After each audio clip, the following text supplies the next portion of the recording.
تمام مرحومین کی مغفرت اور تمام بیماروں کی شفا یابی کے لیے بطور خاص ایک مومن کا بھی حال ہی میں ایکسیڈنٹ ہوا، ان کی ہمشیرہ کا بھی آپریشن بھی ہے۔ تمام بیماروں کی شفا یابی اور بے اولاد مومنین کے لیے اور تمام مرحومین کی مغفرت کے لیے سورہ فاتحہ۔ بسم اللہ الرحمن الرحیم۔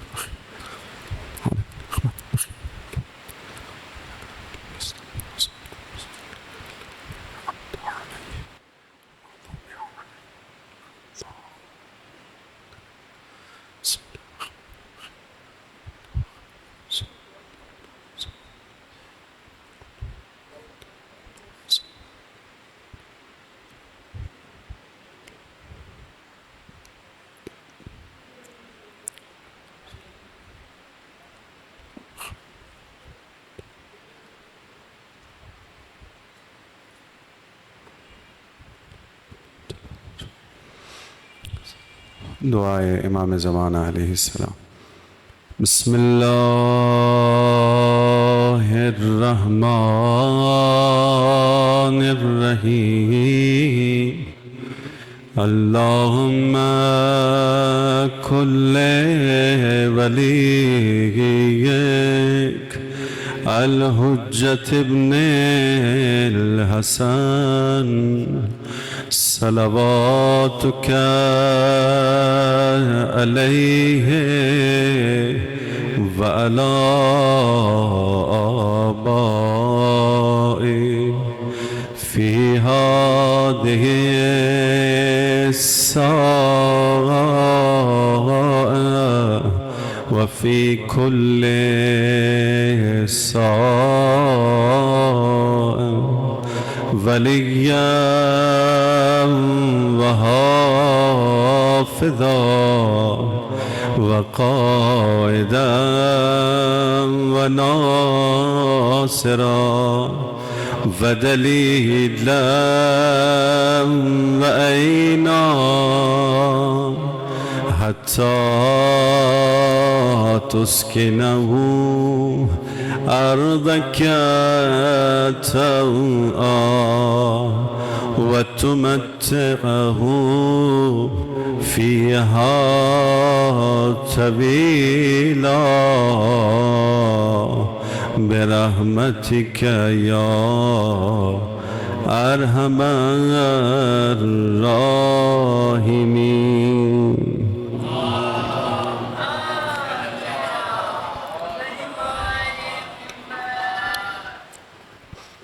اعوذ باللہ السمیع العلیم من الشیطان اللعین الرجیم۔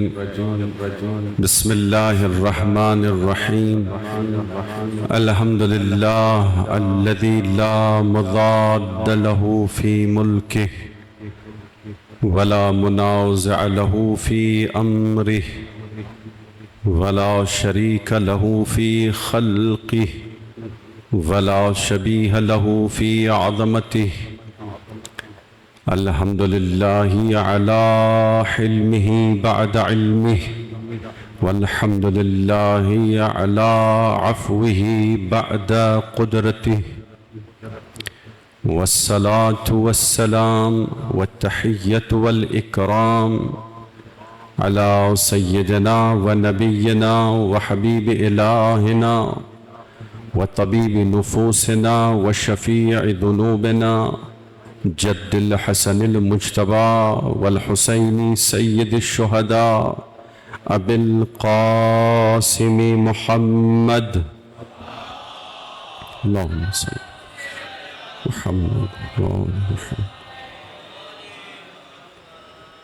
وعلى آله الطيبين الطاهرين المعصومين المنتجبين المظلومين الذين أذهب الله عنهم الرجس وطهرهم تطهيرا۔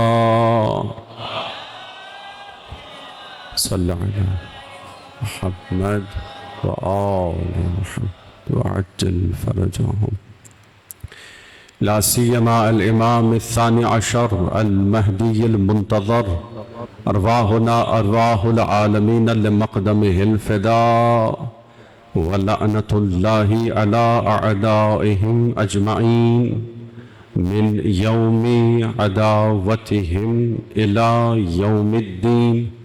أما بعد، فقد قال الله سبحانه وتعالى في كتابه الكريم: بسم الله الرحمن الرحيم.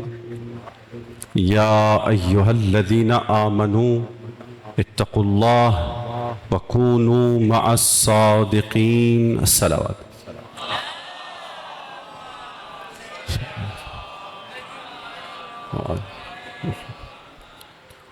قابل احترام معزز سامعین کرام، عزاداران مظلوم امام، عظمت امام اور اصحاب امام حسین علیہ السلام کے عرفانی مقامات ہمارا عنوان گفتگو ہے۔ صلوات پڑھی محمد و آل محمد۔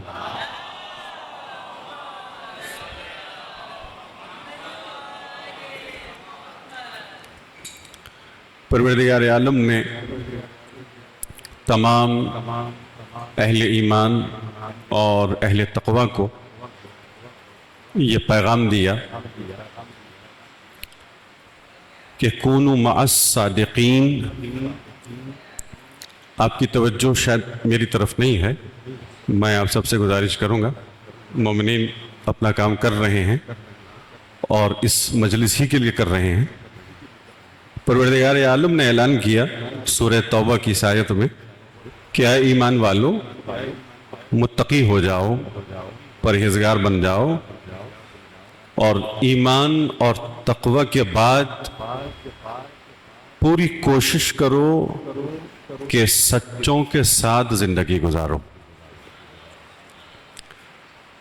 پہلا پیغام تو یہ ہے کہ سچوں کے ساتھ وہ رہ سکتا ہے جو با ایمان ہو،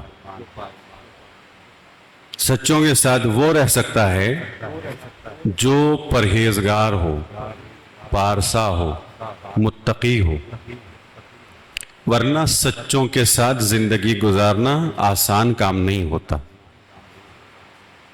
یہ بھی وہ سچے ہیں جو صرف سچ بولنے والے نہیں ہیں، جن کی پوری زندگی سچائی ہی سچائی ہے، جن کی پوری زندگی سچ ہی سچ ہے، جن کا کردار سچ، جن کی گفتار سچ، جن کا پورا وجود سچ ہے، ان کے ساتھ ہمیں رہنا ہے۔ کبھی کوئی سچ بولتا ہے اور مشہور ہو جاتا ہے کہ یہ انسان، یہ مومن سچا ہے، تو ہماری طرح کے لوگ اسے یہ لقب دے دیتے ہیں کہ یہ بڑا صادق انسان ہے، یہ ہمیشہ سچ بولتا ہے، مجبور بھی ہو جائے تو بھی سچ بولتا ہے، جھوٹ نہیں بولتا، اور سچا ہوتا ہی وہی ہے جو مشکلات میں سچ بولے۔ صلوات پڑھیں محمد و آل محمد۔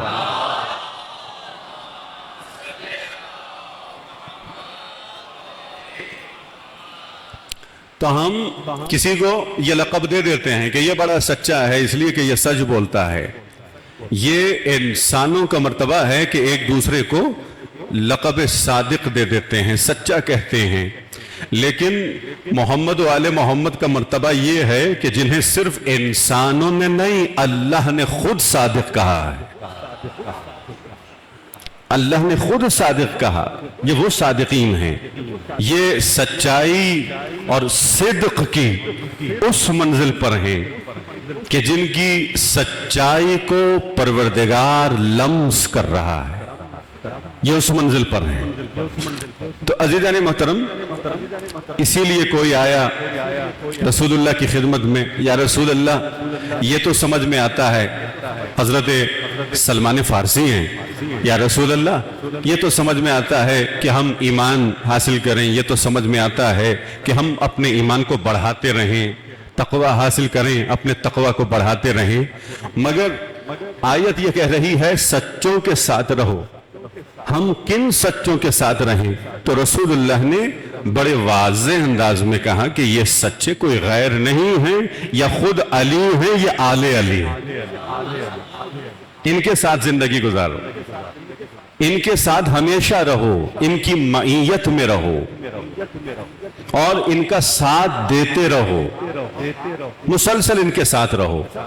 تو پھر کیا ہوگا؟ ان کے ساتھ رہو گے تو تمہارا تقوی بھی بڑھتا رہے گا، ان کے ساتھ رہو گے تمہارا ایمان بھی بڑھتا رہے گا۔ اور سلمان نے یہ کیا، مسلسل رسول خدا کے ساتھ رہے، مسلسل مولائے کائنات کے ساتھ رہے، مسلسل خاندان عصمت و طہارت کے ساتھ رہے۔ اس لیے جس منزل ایمان پر سلمان پہنچے ہیں کوئی صحابی نہیں پہنچا۔ صلوات پڑھی محمد وآل محمد پر۔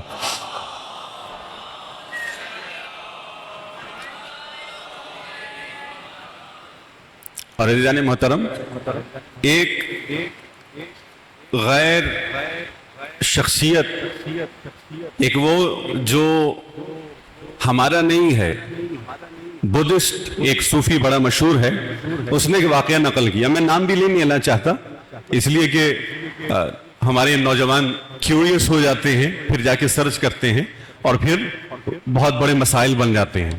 میں نام نہیں لیتا لیکن واقعہ اچھا ہے تو میں سنا رہا ہوں۔ صلوات پڑھی محمد وآل محمد۔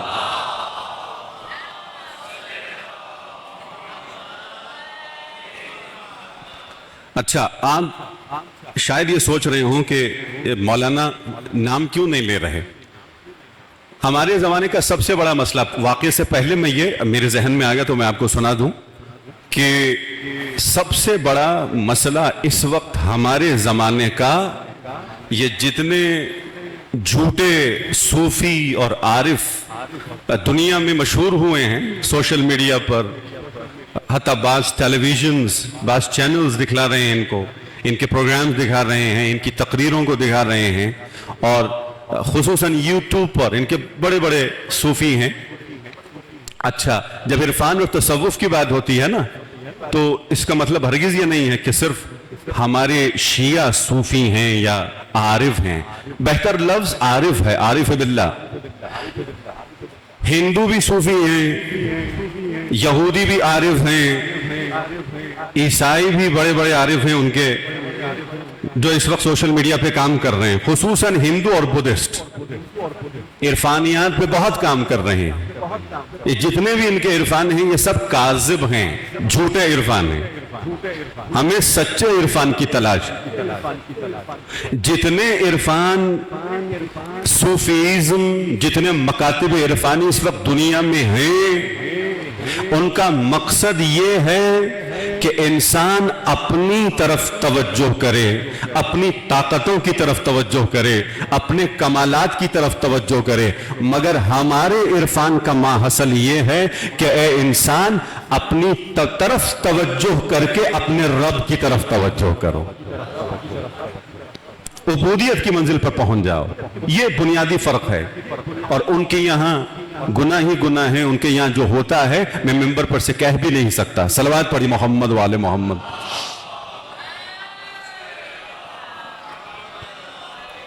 لہٰذا میں والدین سے گزارش کروں گا، صرف یہ نہیں کہ آپ اپنے بچوں کو جو نیگیٹو ویب سائٹس ہیں، ویڈیوز ہیں، پکچرز ہیں، ان سے دور رکھیں، نہیں، ان کتابوں سے بھی دور رکھیں جو کتابیں آپ کے بچوں کو خدا سے دور کر دیتی ہیں، اہل بیت سے دور کر دیتی ہیں۔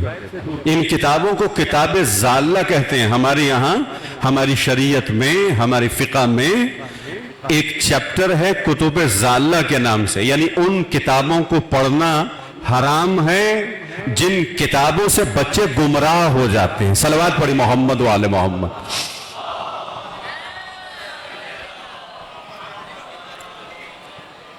تو ان میں سے ایک یہی کتابیں ہیں۔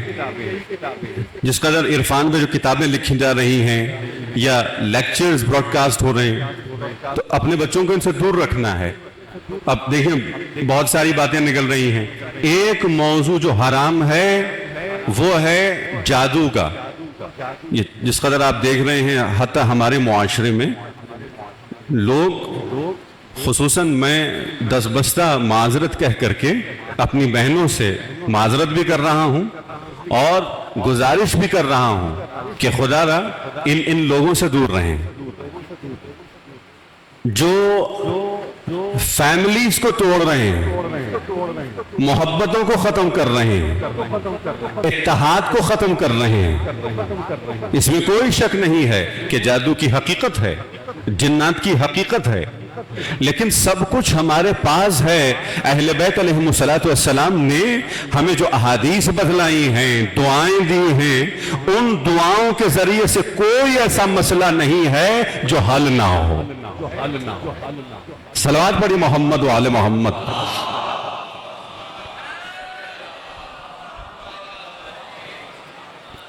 عزیزان محترم، ہم اہل بیت کے ماننے والے ہیں، یہ بات حقیقت ہے۔ دیکھیے آخری زمانے میں جس طریقے سے حضرت سلیمان کے زمانے میں جنات نے بہت تنگ کیا انسانوں کو، اب جتنا ہم آخری زمانے کے قریب ہو رہے ہیں، ملک ظہور کے قریب ہو رہے ہیں، یہ جنات مزید تنگ کریں گے تمام انسانوں کو نہیں، خصوصاً محمد و آل محمد کے ماننے والوں کو۔ آپ دیکھ رہے ہیں اپنے ارد گرد کیسے بڑھتے جا رہے ہیں۔ اچھا، ان سب کا مسئلہ سائیکالوجی کا مسئلہ نہیں ہے۔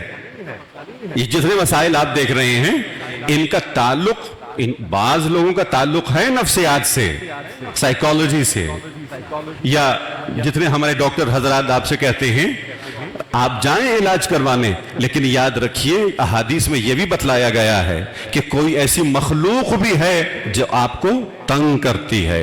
لیکن میں آپ کو حدیث کی روشنی میں بتلا رہا ہوں، جتنے جوان بیٹھے ہیں، جتنے نوجوان میری مائیں بہنیں بیٹھی ہیں، میں ان کے لیے کہہ رہا ہوں، اگر کوئی آپ کے رشتہ داروں میں، اگر کوئی نوجوان، جوان، بچہ، بچی، کوئی بھی اس مرض میں مبتلا ہے اور مسلسل اسے جنات تنگ کر رہے ہیں، تو ایک ہی سورہ کی تلاوت کافی ہے۔ رات میں سورہ صافات کی تلاوت کریں، اتنا نور دل میں آ جاتا ہے یہ خود بھاگ جاتے ہیں۔ سورہ صافات میں بہت طاقت ہے، سورہ صافات میں بہت قوت ہے۔ کوشش کریں ہر مومن اس سورہ کی تلاوت کرے ہر رات سونے سے پہلے۔ صلوات پڑھیں محمد و آل محمد۔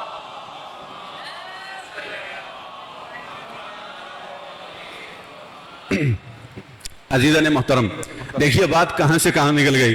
یہ جو ایک صوفی، بدھسٹ صوفی بہت مشہور ہوا، اس نے ایک واقعہ نقل کیا کہ کسی زمانے میں چائنا میں کسی بادشاہ کے اپنے بیٹے نہیں تھے، تو اس نے یہ اعلان کروایا کہ جتنے نوجوان جوان ہیں وہ سب آ جائیں۔ سب آ گئے، ان سب کو سیڈز، بیج دیے گئے، دانے دیے گئے کہ جاؤ اور جو جوان اس بیج سے اچھا پودا لے کر کے آئے گا، صحیح سے اگائے گا، اچھا پودا لے کر آئے گا، وہی اس بادشاہ کا جانشین بن جائے گا۔ سب چلے گئے، سب نے کوششیں کی۔ ایک جوان کہتا ہے کہ میں نے بہت کوشش کی مگر اس بیج سے کچھ اگا نہیں۔ میں کسانوں کے پاس گیا، حتیٰ یہ کہ میں دوسرے ٹاؤنز میں گیا، دوسرے شہروں میں، تاکہ آب و ہوا تبدیل ہو جائے، لیکن اس بیج سے کچھ بھی نہیں ہوا۔ اچھا، جو مقررہ دن تھا سب آئے ہوئے تھے، سب کے ہاتھوں میں بڑے بڑے پودے ہیں، بڑے سرسبز خوبصورت پودے ہیں، لیکن اس جوان کے ہاتھ میں کچھ بھی نہیں ہے۔ سب کو چھوڑ کر کے بادشاہ نے اسے بلایا کہ سب پودے لے کر آئے ہیں، تم کیوں کچھ لے کر نہیں آئے؟ تو کہنے لگا جو کچھ بھی تھا اس نے سب سچ سچ بتلا دیا۔ بادشاہ نے اسی کا ہاتھ بلند کیا کہ یہی میرا جانشین ہے۔ لوگ پریشان ہو گئے، مگر بادشاہ نے اعلان کیا میرا جانشین کوئی جھوٹا نہیں ہو سکتا، جو سچا ہے وہی بادشاہ بنے گا۔ ایک بادشاہ ہے جو سمجھ رہا ہے کہ دیکھیے عوام سے جو جھوٹ بولتے ہیں مجبوری میں، وہ کیا حکومت کریں گے، عوام کی کیا مدد کریں گے۔ مجبوریوں میں، مشکلات میں جھوٹ بولنے والے حکمران کبھی مخلص نہیں ہوتے۔ ایک عام بادشاہ سمجھ رہا ہے کہ میرا جانشین کوئی جھوٹا نہیں ہو سکتا، تو وہ رب العزت جو سراپا علم ہے وہ کیسے کسی جھوٹے کو اپنا جانشین بنائے گا۔ صلوات پڑھیے محمد و آل محمد.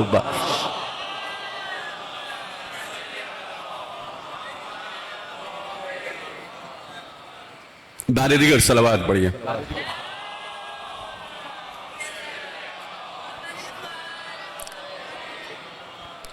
تو عزیزان محترم، سچائی ایک بہت بڑی فضیلت ہے، بہت بڑی صفت ہے، صفت انسانی ہے. اسی لیے مولا کیا فرماتے ہیں؟ مولا فرماتے ہیں النجات فی الصدق. جو شخص بھی نجات حاصل کرنا چاہتا ہے نا زندگی میں، اور خصوصاً اگر کوئی یہ چاہتا ہے کہ عاقبت بخیر ہو جائے، ہمیشہ مولا کے ساتھ رہے، اور خصوصاً زندگی کے آخری ایام میں اپنے مولا کے ساتھ ہو، تو مولا خود کہہ رہے ہیں نجات صدق میں ہے، نجات سچائی میں ہے. اور بہت خوبصورت احادیث ہیں. کہ لوگ یہ کہتے ہیں یہ بڑا اچھا انسان ہے، یہ ہمیشہ وقت پہ نماز پڑھتا ہے، یہ بڑا اچھا انسان ہے، یہ ہر ماہ رمضان میں روزہ رکھتا ہے، یہ حج کے لیے بھی گیا ہے، یہ خمس کے لیے خمس بھی دیتا ہے. لیکن مولا کیا فرما رہے ہیں کہ اچھائی کا معیار یہ اعمال نہیں ہے، اچھائی کا معیار صداقت ہے.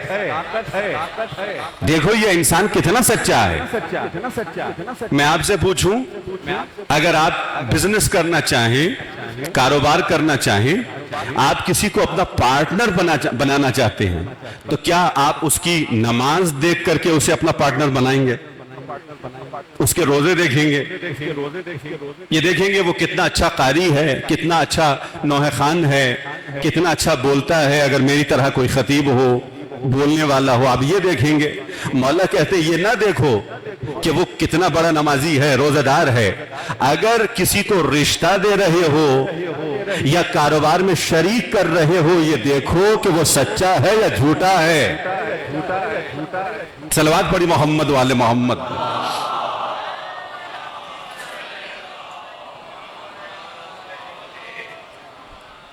اسی لیے مسلسل ائمہ علیہ السلام نے کہا یاد رکھو اپنی اس زبان کو قابو میں رکھو. اگر تمہاری زبان کنٹرول میں ہے تو جتنے گناہ ہیں، دیکھیں گناہان کبیرہ میں جو سب سے زیادہ گناہ ہیں وہ انسان زبان کے ذریعے سے کرتا ہے. اسی لیے مولا کہتے ہیں یہ جو زبان ہے نا، جرمہ، ایک ہے جرم، ایک ہے جرم. مولا کیا کہہ رہے ہیں؟ جرم سائنس کو کہتے ہیں، جرم آپ کو پتا ہے کرائم کو کہتے ہیں. مولا کائنات کہہ رہے ہیں زبان کے لیے جرمہ صغیر و جرمہ کبیر. سائز میں یہ زبان بہت چھوٹی ہے لیکن اس کا جرم بہت بڑا ہے. اگر آپ اس کو کنٹرول نہیں کریں گے، اگر آپ اس کو اپنے قابو میں نہیں رکھیں گے تو یہ زبان آپ کو جہنم لے کر جائے گی. اسی لیے جتنی خطائیں ہیں ان میں سے اکثر خطائیں انسان زبان کی وجہ سے کرتا ہے. صلوات پڑھیں محمد والا.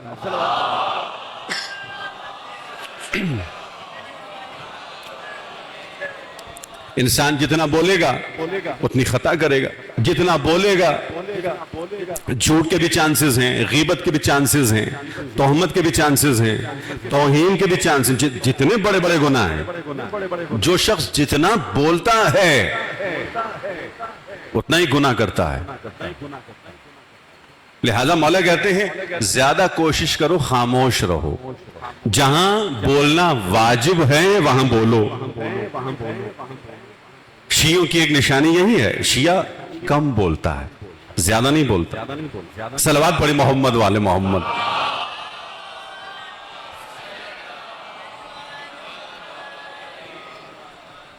تو عزیزان محترم دیکھیے، جس دل میں صداقت ہوگی اسی دل میں مولا حسین کی خاص محبت آ جائے گی.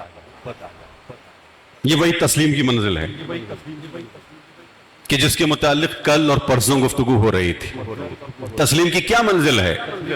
ایک مرتبہ کوئی تسلیم ہے تو اس لیے کہ جو صاحب میرے سامنے ہیں جن کے یہاں میں تسلیم ہوں وہ مجھ سے راضی ہو جائے, وہ مجھ سے خوش ہو جائے, ہے کہ نہیں؟ کوئی کہیں کام کرتا ہے, ایمپلائر کو خوش کرنے کے لیے یہ ایمپلائی کیا کیا نہیں کرتا, ایمپلائر کو خوش کرنے کے لیے.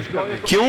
تاکہ مجھے اور پروموشن ملے, مجھے اور ترقی ملے, میں اور آگے بڑھوں, میری تنخواہ میں اضافہ ہو, میں اور مشہور ہو جاؤں, مجھے زیادہ پیسے ملیں. تو یہ کیا چاہتا ہے؟ کمال پہ کمال چاہتا ہے, زیادہ پیسے, زیادہ دولت, زیادہ شہرت. لیکن جو حسین کی بارگاہ میں تسلیم ہوتا ہے نا, وہ یہ نہیں چاہتا مجھے زیادہ ملے, وہ چاہتا ہے کہ میں اپنی ذات کو حسین کی ذات میں فنا کر دوں.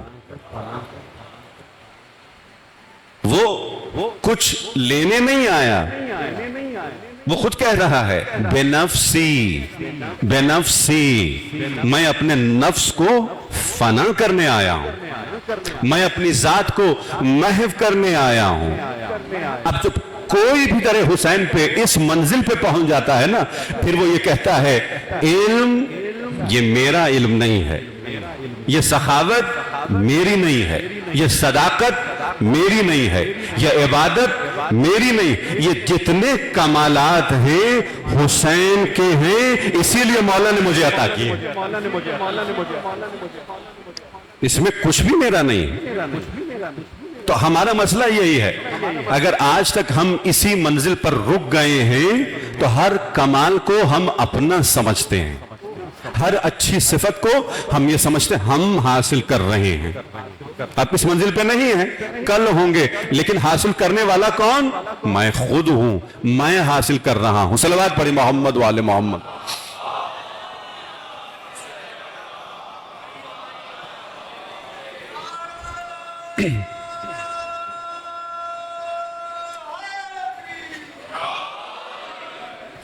قاجار کے زمانے میں ایک بہت بڑا کاروباری تھا اور دربار میں اس کا بڑا نام تھا, قاجاری دربار میں.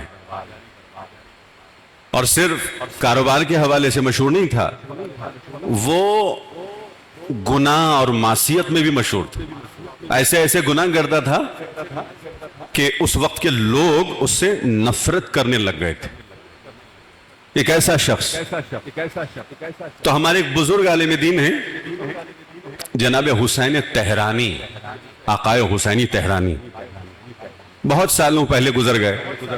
وہ کہتے ہیں کہ ایک رات میں نے خواب میں دیکھا کہ فرشتے آئے, مجھے اپنے ساتھ لے گئے, عالم برزخ میں مجھے دکھلا رہے ہیں, دیکھو یہ فلاں شخص کا باغ ہے, کتنا خوبصورت ہے, کتنا وسیع ہے. مجھے اور آگے لے کر گئے, یہ فلاں شخص کا باغ ہے. کہ یہاں تک کہ ہم ایک جگہ پہنچے کہ جو باغ بہت ہی خوبصورت اور بہت وسیع و عریض. کہ تمہیں معلوم ہے یہ کس کا ہے؟ مجھے کیا معلوم. کیا قبلہ یہ اسی مشہور کاروباری جو بہت گناہ کرتا ہے, یہ اسی کا باغ ہے, یہ اسی کا باغ ہے. یہ عالم دین کہتے ہیں میں پریشان ہو گیا کہ یہ کیسے ممکن ہے. اس شخص کا انتقال ہو گیا تھا, کہ یہ کیسے ممکن ہے کہ اس نے اتنے گناہ کیے ہیں, اتنے گناہ کیے ہیں, یہ پھر بھی عالم برزخ میں اس مقام پر ہے.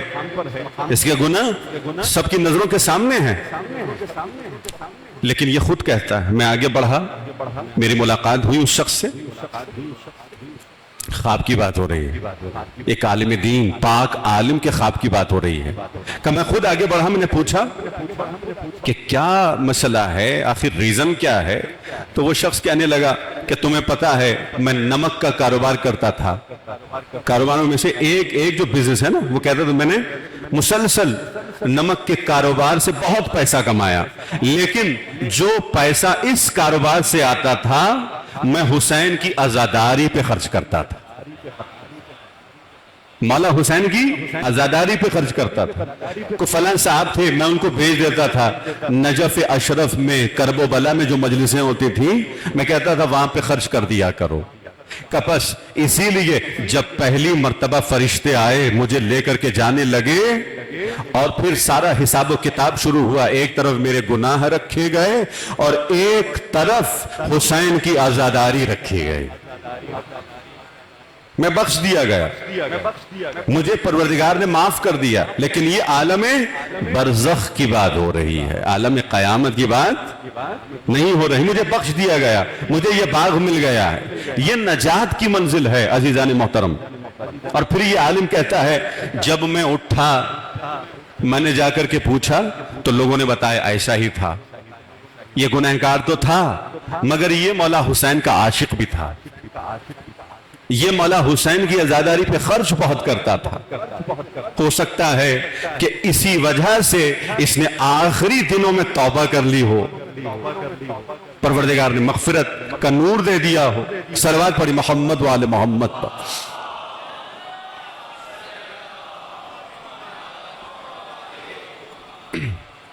اب عزیزان محترم، کل کی مجلس کا یہ جو نقطہ رہ گیا تھا وہ میں نے پہنچا دی آپ تک۔ آج اصحاب امام حسین کی صفات میں سے ایک اور صفت پر ہماری گفتگو ہوگی، وہ کیا ہے؟ زیارات میں ایک اور جملہ ہے اصحاب حسین کے لیے، ہم کہتے ہیں السلام علیکہ یا طاہرین من الدنس، اے اصحاب حسین آپ نجاستوں سے آلودگیوں سے دور ہیں، آپ طاہر ہیں، آپ طاہر ہو گئے۔ ایک اور زیارت کے جملے ہیں طیبتم، اے اصحاب حسین آپ طیب ہو گئے، وطبتم الارض التي دفنتم فيها، اے اصحاب حسین آپ خود بھی پاک ہیں اور وہ زمین بھی آپ کے صدقے میں پاک ہوئی جس زمین میں آپ مدفون ہیں۔ یہ کتنی بڑی منزل ہے، اے اصحاب حسین آپ کے صدقے میں وہ زمین بھی پاک ہو گئی جس ایریا میں آپ مدفون ہیں، بالکل وہی ایریا، وہی جگہ جہاں مولا کے روزے کے قریب، مولا کی زری کے قریب آپ جا کر کے اصحاب حسین کو سلام کرتے ہیں، سب اصحاب حسین ساتھ میں ہیں، آپ سلام کرتے ہیں تو یہی جملہ کہتے ہیں، اے طاہرین، اے طیبین، اے پاکیزہ شخصیات ہمارا سلام قبول کیجئے۔ صلوات پڑھی محمد وآل محمد۔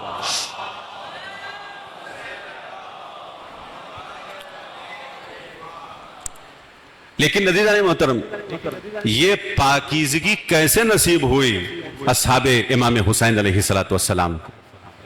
یہ کس طرح کی پاکیزگی ہے؟ ہر طرح کے گناہ سے اصحاب حسین پاکیزہ ہو گئے، ہر طرح کے گناہ کے۔ دیکھیے طہارت کی منزلیں ہیں، کبھی طہارت کا تعلق انسان کے اعمال سے ہے، انسان کے عمل سے ہے، اور کبھی طہارت کا تعلق انسان کی صفات سے ہے کہ ہماری صفات پاک ہیں یا نہیں ہیں، اور کبھی طہارت کا تعلق انسان کی ذات سے ہے۔ جیسے ہم مولا امام حسین علیہ السلام کی مجلس میں آتے ہیں اور خصوصاً جب مصائب کا ذکر ہوتا ہے تو ہم اشک بہاتے ہیں، حدیث کے جملے ہیں جو مولا امام حسین کے غم میں ایک قطرہ اشک بہائے اس کے گناہ ختم ہو جاتے ہیں۔ حدیث کے جملے کتنے گناہ کہ اگر دریا اور سمندر کے برابر بھی ہوں اس کے گناہ معاف ہو جاتے ہیں۔ ایسا کیوں ہے؟ کبھی آپ نے سوچا ایسا کیوں ہے؟ وجہ کیا ہے؟ فلسفہ کیا ہے؟ اس میں تو کوئی شک نہیں ہے نا، گناہ معاف ہو جاتے ہیں۔ کوئی توبہ کرے نہیں معلوم گناہ معاف ہوں یا نہ ہوں۔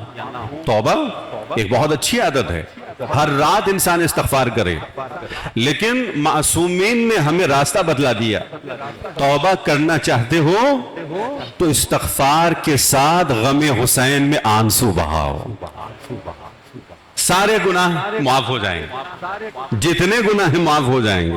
لیکن فلسفہ کیا ہے، وجہ کیا ہے؟ اب جو وجہ ہے وہ میں بتلانے جا رہا ہوں، جو سبب ہے اس کے پیچھے، جو ریزننگ ہے وہ میں بتلانے جا رہا ہوں.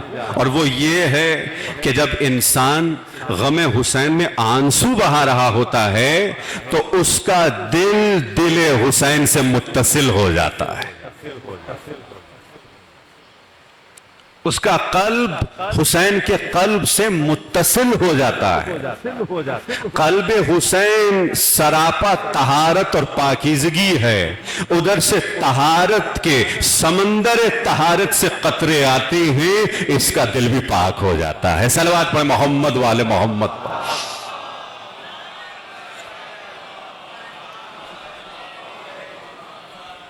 بارے دیگر صلوات.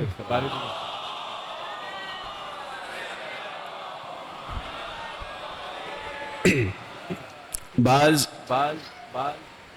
لوگ ہیں حتیٰ اہل علم جنہوں نے کہا کہ ایسی روایات موجود تو ہیں ہماری کتابوں میں، لیکن ہماری عقل نہیں سمجھ پاتی کہ کیا اس منزل پر بھی اشک حسین ہے یا نہیں ہے.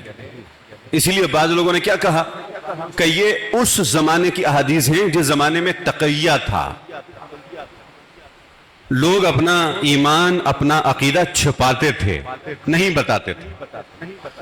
لیکن ہمارے عرفاء نے جواب دیا ہے کہ یہ جو روایات ہیں بہار میں موجود ہیں، کامل الزیارات میں ہیں، آقائے شوشتری نے جتنی احادیث نقل کی ہیں، کہ ان میں سے کوئی بھی ایسی حدیث ہمیں دکھلا دو جس میں یہ لفظ آیا ہو کہ کسی خاص زمانے میں گریہ کرو گے تو ثواب ملے گا. کسی زمانے کا ذکر نہیں ہے. اور دوسری بات یہ ہے کہ دیکھیں کسی بھی زمانے کے لیے حدیث یہ کہہ رہی ہے کہ جو بھی روئے گا، کب روئے گا حدیث یہ نہیں کہہ رہی، کہاں روئے گا حدیث یہ بھی نہیں کہہ رہی، کہ جہاں بھی رو، جس زمانے میں رو، غم حسین میں تمہارے گناہ بخش دیے جائیں گے. کسی زمانے میں رو. ایک ایسا عزادار حسین ہے جو یہاں فرش عزا پر آتا ہے، سب کے ساتھ مل کر روتا ہے. کوئی ایسا عزادار بھی ہے جب گھر واپس جاتا ہے تو رات سوتے وقت پھر مولا حسین کی کوئی مصیبت یاد آ جاتی ہے، یہ پھر رونے لگتا ہے. اب تو تنہا ہے نا، اپنے بیڈ روم میں ہے، رو رہا ہے، کسی کو دکھا بھی نہیں رہا. نہ تقیہ کی منزل ہے، نہ دکھانے کی منزل ہے، نہ ریاکاری کی منزل ہے، اور رو رہا ہے. تو حدیث صاف کہہ رہی ہے تم جہاں بھی ہو. تو بس سمجھ میں آ گیا یہ احادیث کسی خاص زمانے کے لیے نہیں ہیں، نہ کسی خاص مکان کے لیے ہیں، کہ جب بھی روگے، جہاں بھی روگے تمہارے سارے گناہ معاف ہو جائیں گے. صلوات پڑھی محمد والے محمد.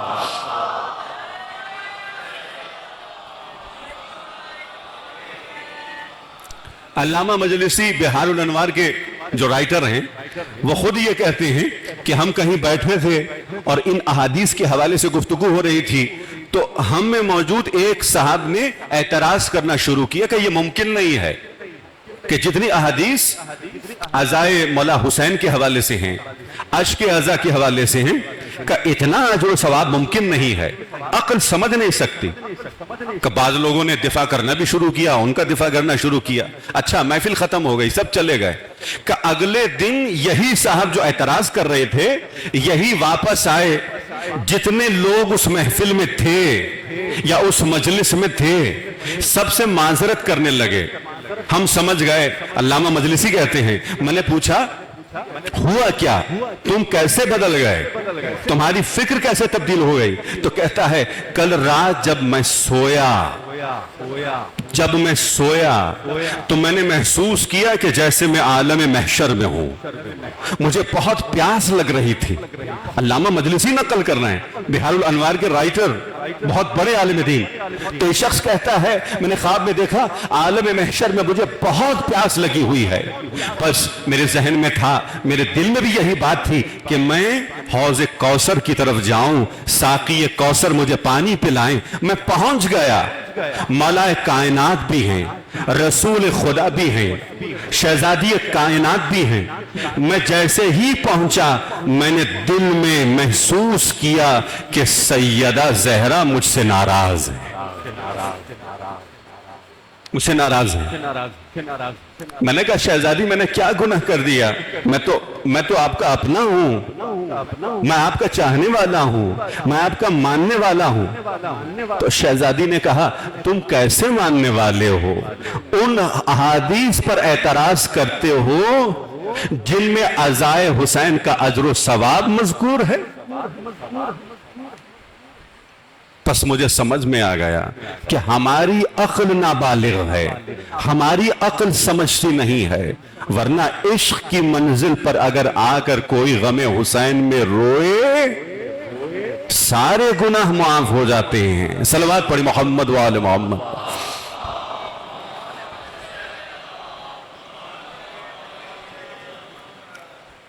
یہ مقام ہے، مقام عزائے حسین. اور الحمدللہ ہم اس منزل پر ہیں، ہم اس مرحلے پر پہنچ گئے ہیں. لیکن ہمیں اس سے آگے بڑھنا ہے. ہم بھی روتے ہیں مولا حسین کے غم میں، لیکن حبیب بھی روئے تھے غم حسین میں. کتنا فرق ہے ہم میں اور حبیب میں. ہم بھی رو رہے ہیں غم حسین میں، جناب حور بھی روئے، ابن اوسجہ بھی روئے، حضرت مسلم بھی روئے. ہمارا گریہ کہاں، ان کا گریہ کہاں؟ اسی لیے میں نے کہا طہارت کی منزلیں ہیں. ہمیں طہارت کی پہلی منزل نصیب ہوتی ہے. جس قدر محبت زیادہ ہوگی اتنی طہارت نصیب ہوگی، گریے کے ذریعے سے اتنی طہارت نصیب ہوگی. جتنی محبت زیادہ ہوگی جتنا انسان محو ہو جائے گا. اگر ہم اعمال کی منزل پر ہیں تو جتنے گناہ ہم نے اپنے اعمال کے ذریعے سے انجام دیے ہیں وہ سارے گناہ معاف ہو جائیں گے. لیکن حبیب اپنے مظاہر اس منزل پر ہیں. جب مولا حسین کے مصائب کو دیکھ رہے ہیں، گریہ کر رہے ہیں، تو صرف ان کے اعمال کے گناہ ختم نہیں ہو رہے، ان کی بری صفات بھی ختم ہو رہی، ذات میں موجود آلودگی بھی ختم ہو رہی. ہمیں اس منزل پر پہنچنا ہے. یہی 3 منزلیں ہیں، یا ایمان، یا صفات، یا ذات. ان منزلوں پہ ہمیں پہنچنا ہے. اصحاب کی منزل اور ہے، جگر کے ٹکڑوں کی منزل اور ہے. کس منزل طہارت پر مولا عباس ہوں گے ہم سوچ نہیں سکتے. کس منزل طہارت پر حضرت علی اکبر ہوں گے ہم تصور بھی نہیں کر سکتے. کس منزل طہارت پر اون و محمد ہوں گے ہم سوچ بھی نہیں سکتے.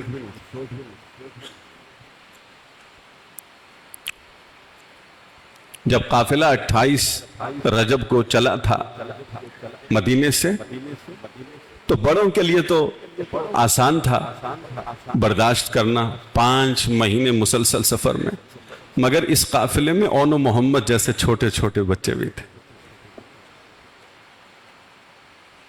بڑا کٹھن سفر تھا. اللہم صلی علی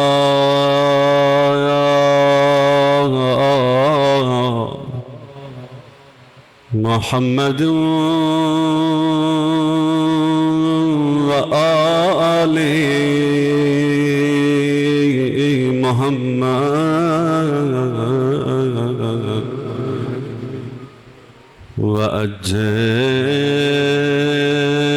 وأجل فرجهم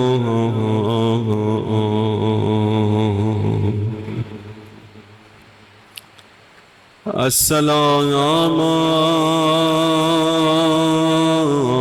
علی الحسین،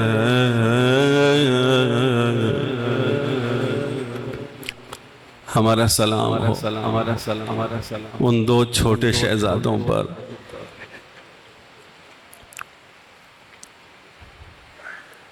کہ جو پیاسے بھی تھے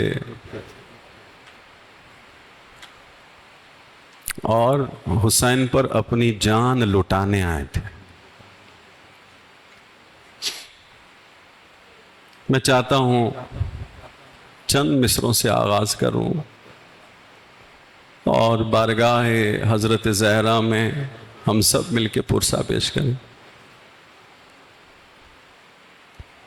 وہ آن محمد ہیں، یہ خود ہی محمد ہیں، ایثار کی دنیا میں آئینہ احمد ہیں، زہرا کے نواسے ہیں، زینب کے دلارے ہیں، شبیر پہ مرتے ہیں، زینب کے دلارے ہیں، شبیر کے بچوں پہ ہر لمحہ وہ روتی ہے، اور اپنے ہی بچوں کو زینب نہیں روتی ہے، شبیر کے بچوں پہ ہر لمحہ وہ روتی ہے، اور اپنے ہی بچوں کو زینب نہیں روتی ہے، ہم سب جنہیں روتے ہیں زینب کے دلارے ہیں، شبیر پہ مرتے ہیں، زینب کے دلارے ہیں، دو نمنے نمازی کو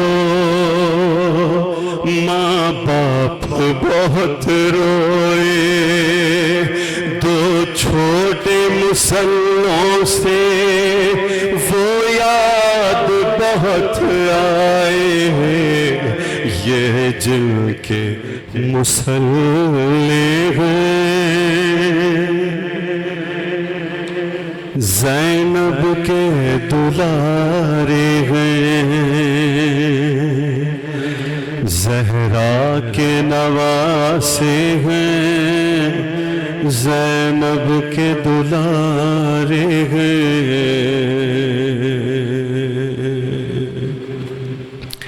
شب عاشور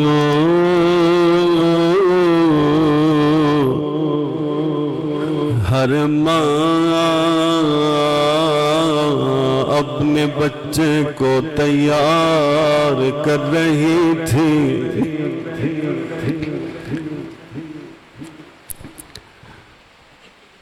زینب بھی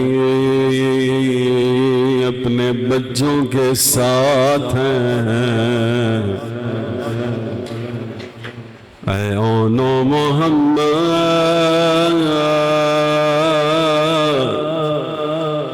تم حیدر کرار کے نواسے ہو، جعفر زیار کے پوتے ہو، اونو محمد میں وصیت کر رہی ہوں، غور سے سننا، اماں حکم کریں گا بیٹا، کل جب لڑتے لڑتے فرات تک پہنچو تو فرات سے پانی نہ پینا، اولو محمد تمہارے ماموں کے بچے پیاسے ہو گئے.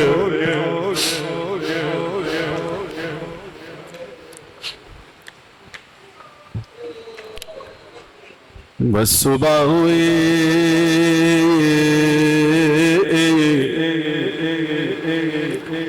شہزادی زینب آئی. اے اولو محمد کیا تم ماموں کے پاس نہیں گئے؟ اجازت نہیں لی؟ کہاں اماں ہم گئے تھے ماموں اجازت نہیں دیتے.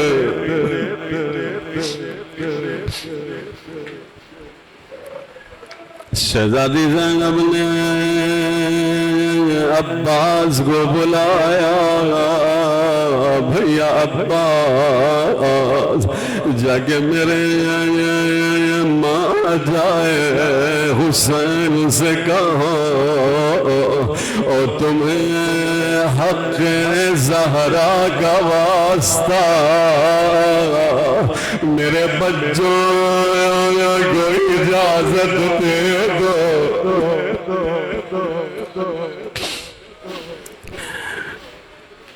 مولا حسین خدا گئے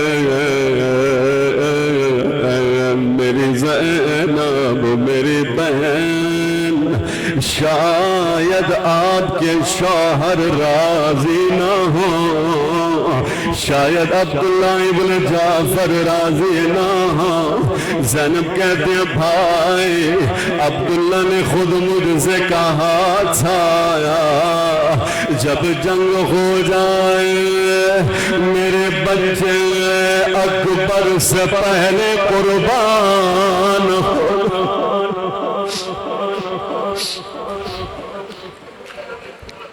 اکبر سے پہلے قربان ہو جائے. بس ماموں نے بچوں کو تیار کیا. یہ بچے میدان کی طرف گئے بڑی شجاعت سے جنگ کی. دشمن کے لشکر میں گھس گئے بڑے بڑے یزیدیوں کو فنار کیا. ابن سعد نے آواز دی اب ان کو گھیرو. آخر 3 دن کے پیاسے ہیں کسی نے وار کیا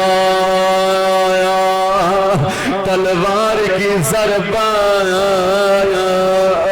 ایک بھائی کے سر پہ لگے اور دوسرے بھائی کو گرز سے مارا. دونوں بھائی گر گئے اور نے آواز دی بھیا جلدی نہ کرو.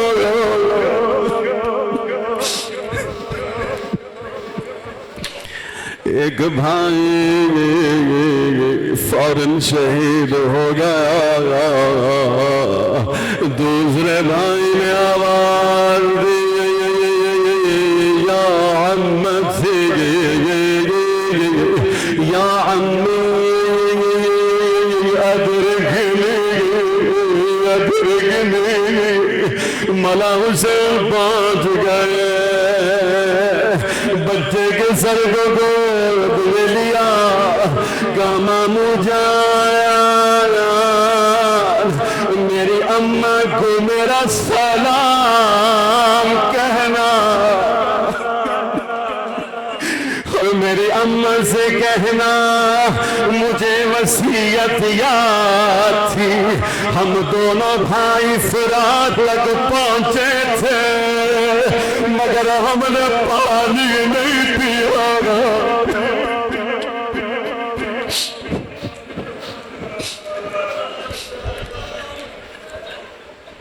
ہم نے پانی نہیں پیا.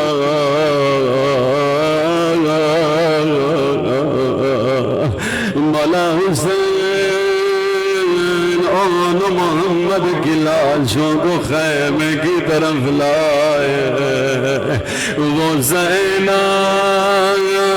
جو ہر شہید سے ودا کرنے آتی تھی اور جب یہ ننھے لاشیں آئے زینب باہر لے گئی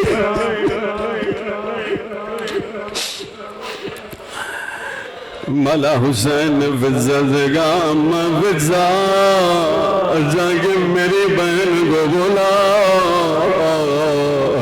زینب اپنے بچوں سے آخری ودا کر لے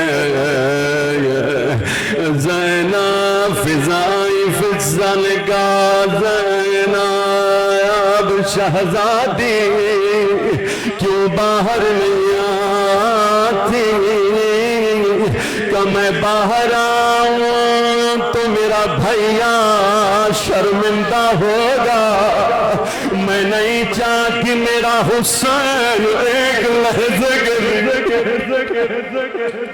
حسین کی یہ بہن کیا کہنا چاہتی ہے یہ کہنا چاہتی ہے جب کوئی صدقے میں کچھ دے دیتا ہے پھر اسے نہیں روتا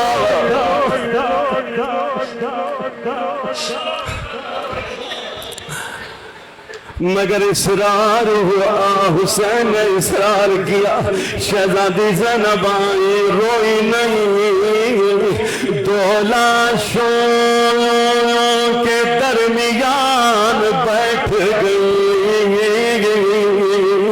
پوچھتی ہے آن محمد تم چلے گئے مگر میرا بھائی تنہا ہے اب کوئی دفاع کرنے والا نہیں میں اور کسے قربان کروں یہ صبر زینب ہے یہ مقام زینب ہے 11 محرم کو جب ہر بیوی اپنے وارثوں کی لاشوں پہ آئے بی بی زینب اپنے بچوں کی لاشوں پہ لے گئی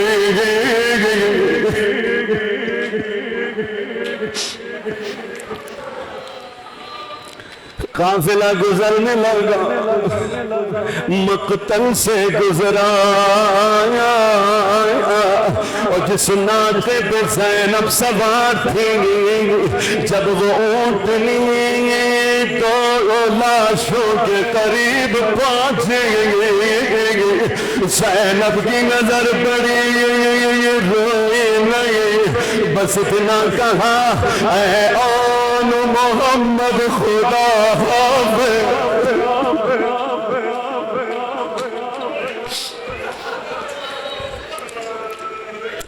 خدا حافظ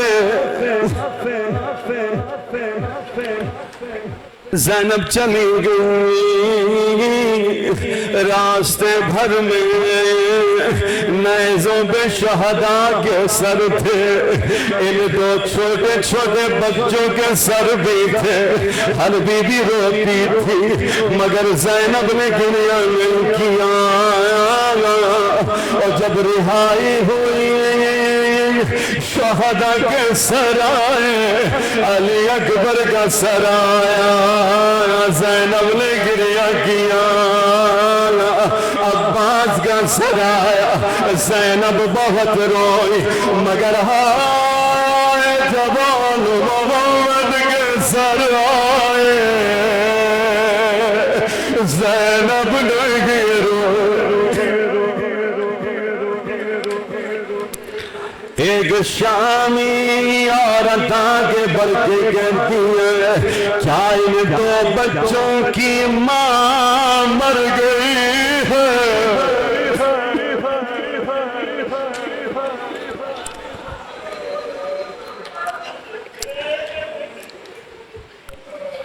فضا کہتی ہے ماں نہیں مری لیکن لیکن اگر زینب روئے تو ام کلثوم کو کون تسلی دے؟ اگر زینب روئے تو اصغر کی ماں رباب کو کون تسلی دے؟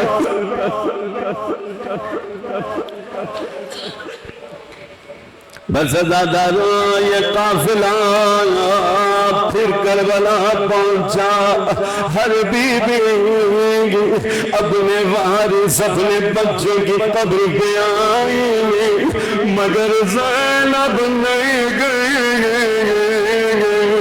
آل محمد پہ نہیں روئی۔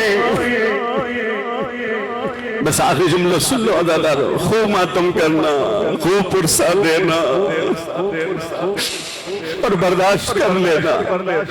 یہ قافلہ آیا مدینہ پہنچا، حرم یہ رسول اللہ ہے، قبر یہ زہرا ہے، ہر بی بی اپنے اپنے بچوں کا ذکر کیا، ہر بی بی روئی مگر زینب نے آل محمد کا ذکر نہیں کیا، نہیں روئی مگر ہائے جب ساری بیویاں چلی گئی زینب کی ذمہ داری ختم ہو گئی، زینب گھر آئی، عبداللہ ابن جعفر آئے، ایک مرتبہ زینب دوڑتے ہوئے ایک حجرے میں گئی، آل محمد کا حجرہ ہے تو چھوٹے چھوٹے مصلی اٹھایا،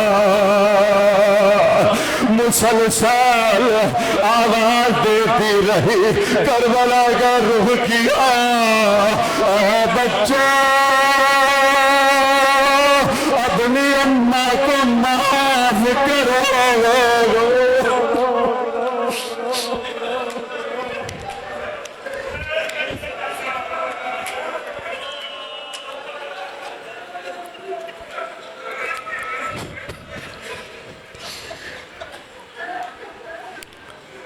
سيعلم الذين ظلموا